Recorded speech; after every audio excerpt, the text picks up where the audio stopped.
ഇടുക്കി പെരുവന്താനത്ത് കാട്ടാനാക്രമണത്തിൽ കൊല്ലപ്പെട്ട സോഫിയ ഇസ്മായിലിന്റെ മൃതദേഹം മുണ്ടക്കയം വരിക്കാനി ജുമാ മസ്ജിദ് ഖബറിസ്ഥാനിൽ ഖബറടക്കി. സോഫിയയുടെ കുടുംബത്തിന് ആദ്യ ഗഡുവായി 5 ലക്ഷം രൂപ സഹായധനം കൈമാറി. കാട്ടാനശല്യത്തിൽ ജില്ലാ കളക്ടർ നൽകിയ വാഗ്ദാനങ്ങൾ പാലിച്ചില്ലെങ്കിൽ ശക്തമായ സമരം തുടങ്ങാനാണ് നാട്ടുകാരുടെ തീരുമാനം. സംസ്ഥാനത്ത് തുടർച്ചയായി ഉണ്ടാകുന്ന കാട്ടാനാക്രമണങ്ങളുടെ പശ്ചാത്തലത്തിൽ വനംവകുപ്പ് ഉദ്യോഗസ്ഥരുടെ ഉന്നതതല യോഗം നാളെ ചേരും.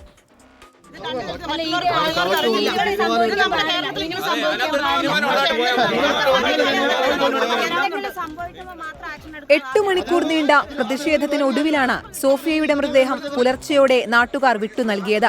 TRNT എസ്റ്റേറ്റിലെ കാട്ടാനശല്യത്തിന് പരിഹാരം കണ്ടിരുന്നുവെങ്കിൽ ഒരു ജീവൻ കൂടി നഷ്ടമാവില്ലായിരുന്നു. പ്രശ്നങ്ങളെല്ലാം പരിഹരിക്കുമെന്നാണ് ഇന്ന് ജില്ലാ കളക്ടർ നൽകിയ ഉറപ്പ്. ഇവർക്ക് ഉള്ള ജോലിയുടെ കാര്യമാണ്, അത് സർക്കാർ തലത്തിലാണ് തീരുമാനമെടുക്കേണ്ടത്. ഞാൻ അതിലേക്കുള്ള റെക്കമെൻഡേഷൻ അയക്കും. 4ാമത്തെ കാര്യം, ഇത് ഇങ്ങനെ മെയിൻറ്റെയിൻ ചെയ്യാതിട്ടതിന്റെ കാരണത്തെ കൊണ്ടാണ് ഇവിടേക്ക് വന്നിട്ടുള്ളത്. സോ അതിന്റെ കാര്യത്തിലുള്ള നടപടിയും എടുക്കും. സോഫിയയുടെ കുടുംബത്തിന് ആദ്യ ഗഡുവായി 5 ലക്ഷം രൂപ സഹായധനം കൈമാറി. നടപടിക്രമങ്ങൾ പൂർത്തിയാക്കി ബാക്കി തുക ഉടൻ കൈമാറും. സർക്കാർ നഷ്ടപരിഹാരം മാത്രം നൽകി കൈയൊഴിയുകയാണെന്നാണ് ഡീൻ കുര്യാക്കോസ് MP-യുടെ വിമർശനം. ഈ വിഷയവുമായി ബന്ധപ്പെട്ട് സർക്കാർ ഇപ്പോൾ സ്വീകരിച്ചുകൊണ്ടിരിക്കുന്ന ഒരു സമീപനം, ഒരാൾ മരണപ്പെട്ട് കഴിഞ്ഞാൽ അപ്പോൾ തന്നെ നഷ്ടപരിഹാരത്ത് കൊടുക്കുക, അതോടുകൂടി ബാധ്യത തീരുന്നു.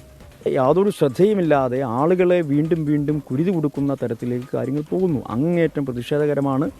മുണ്ടക്കയം മെഡിക്കൽ ട്രസ്റ്റ് ആശുപത്രിയിൽ ഇൻക്വസ്റ്റ് നടപടികൾ പൂർത്തിയാക്കിയാണ് മൃതദേഹം പോസ്റ്റ്മോർട്ടത്തിനായി കാഞ്ഞിരപ്പള്ളിയിലേക്ക് മാറ്റിയത്. കാട്ടാനശല്യത്തിൽ അടിയന്തര പരിഹാരമില്ലെങ്കിൽ വീണ്ടും പ്രതിഷേധത്തിനാണ് നാട്ടുകാരുടെ തീരുമാനം.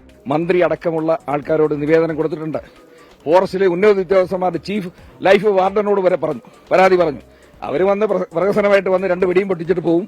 പിറ്റേ ദിവസം ഇത് തന്നെ. ഒരാഴ്ചക്കിടെ ജില്ലയിൽ കാട്ടാനാക്രമണത്തിൽ കൊല്ലപ്പെടുന്ന 2ാമത്തെയാളാണ് സോഫിയ. 24 ഇടുക്കി.